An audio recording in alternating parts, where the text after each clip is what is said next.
Baik, bila bacaan ini hendak dibaca? Ada dua pandangan ulama. Pandangan pertama, dibaca di pertengahan azan. Inilah yang diisyaratkan oleh perkataan Al-Imam Nawawi di dalam syarah Sahih Muslim. Sekalipun tidak dinyatakan dengan jelas. Imam Nawawi sebut pertengahan azan. Secara bila tak disebut secara jelas. Itu pandangan pertama. Pandangan kedua, dibaca setelah selesai azan. Pandangan ini dipilih oleh Al-Mubarakfuri di dalam syarah At-Tirmidzi. Itulah Tuhfatul Ahwazi.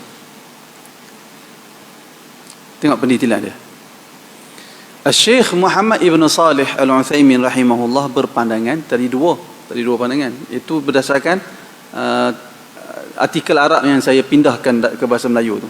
Tapi berdasarkan saya makan saya sendiri, antaranya perkataan Al-Syekh Muhammad Ibn Salih Al-Uthaymin, beliau berpandangan bacaan ini dibaca selepas mendengar tukang azan melaungkan dua syahadah dan sebelum tukang azan melaungkan hayya 'alas salah. Nampak? Utsaimin lebih jelaslah perkataan dia. Sila lihat Asy-Syarhul Mumti' dan Liqa' Al-Babul Maftuh oleh Ibn Utsaimin untuk penjelasan yang lebih terperinci. Itu perkataan Ibn Utsaimin. Ada saya semak lagi perkataan tokoh lain. Ini tokoh yang masih ada lagi. Syekh Muhammad Ibn Muhammad Al-Mukhtar Asy-Syanqiti berkata, sekumpulan ulama berkata, yang sunnah diucapkan raditu billahi rabba wa bil islami dina wa bi Muhammadin nabiyyan wa rasulah selepas selesai dilaungkan azan. Itu kata Asy-Syanqiti. Ini kerana Nabi SAW menjadikan orang yang mendengar azan sibuk untuk menjawab azan sama seperti lafaz azan yang dilaungkan. Mereka, yakni ulama, berdalilkan dengan hadis di dalam Sahih Bukhari dan Muslim dari hadis Abu Musa Al-Asy'ari. Nabi berkata, jika kamu semua mendengar azan, maka jawablah sama seperti laungan muazzin. Maka ulama kumpulan ini berkata hadis ini menjadi bukti berdasarkan sunnah. Hendaklah dijawab azan sama seperti laungan tukang azan ketika melaungkan azan, dan tidak perlu sibuk dengan bacaan lain. Manakala sekumpulan ulama yang lain pula berkata bacaan ini dibaca selepas tukang azan selesai melaungkan dua syahadah, seperti perkataan Ibn Utsaimin. Ini kerana Nabi SAW bersabda, man qala hina yasma'ul muadzin yatashahhad. Siapa yang kata apa? Raditu billahi rabba wa bil islami dina wa bi Muhammadin nabiyyan wa rasulah. Kata tu ketika dia mendengar muadzin yatashahhad, iaitulah bersyahadah.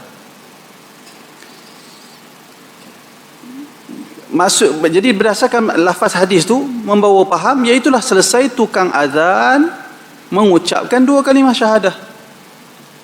Kata Muhammad Mukhtar Syanqiti, inilah pandangan yang asah, yang lebih sahih di antara dua pandangan ini. Yalah. Ya,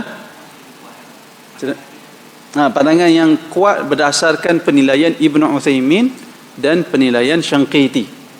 Tak mustahil ada orang lain, ulama lain dia nilai, dia kata kuat lepas tu pula. Pandangan yang satu lagi tak mustahil lah. Tapi bila berdasarkan sokongan hadis yang tadi tu, Nabi sebut, sebahagian riwayat kata Nabi bersabda, man qala hina yasma'ul muadzina yaqul hina yasma'ul muadzin yatashahhad, bersyahadah. Dia jadi kuat pandangan yang mengatakan selesai muazzin bersyahadah. Maknanya macam ni, wallahu a'lam. Yang saya amalkan begini, muazzin sebut Allahu akbar, kita jawab Allahu akbar, Allahu akbar, kita jawab Allahu akbar, Allahu akbar, Allahu akbar, Allahu akbar, kita jawab Allahu akbar, Allahu akbar. Asyhadu an la ilaha illallah, kita jawab asyhadu an la ilaha illallah. Dua kali kan? Asyhadu an la ilaha illallah, kita jawab asyhadu an la ilaha illallah. Itu muazzin yang sebut asyhadu anna Muhammadar Rasulullah, asyhadu anna Muhammadar Rasulullah, raditu billahi rabba wa bil islami dina wa bi Muhammadin nabiyyan wa rasulah. Kemudian muazzin sebut lagi sekali asyhadu anna Muhammadar Rasulullah, kita jawab asyhadu anna Muhammadar Rasulullah, raditu billahi rabba wa bil islami dina wa bi Muhammadin nabiyyan wa rasulah.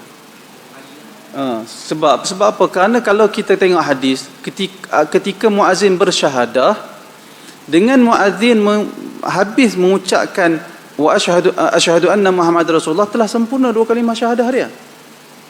Betul. Jadi kita raditu billahi rabba wa bil islam madina wa bi muhammadin nabiyyan wa rasulah. Lepas tu dia ulang lagi sekali.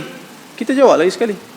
Asyhadu anna Muhammad Rasulullah, raditu billahi rabba wa bil islam madina wa bi muhammadin nabiyyan wa rasulah. Begitulah. Wallahu a'lam.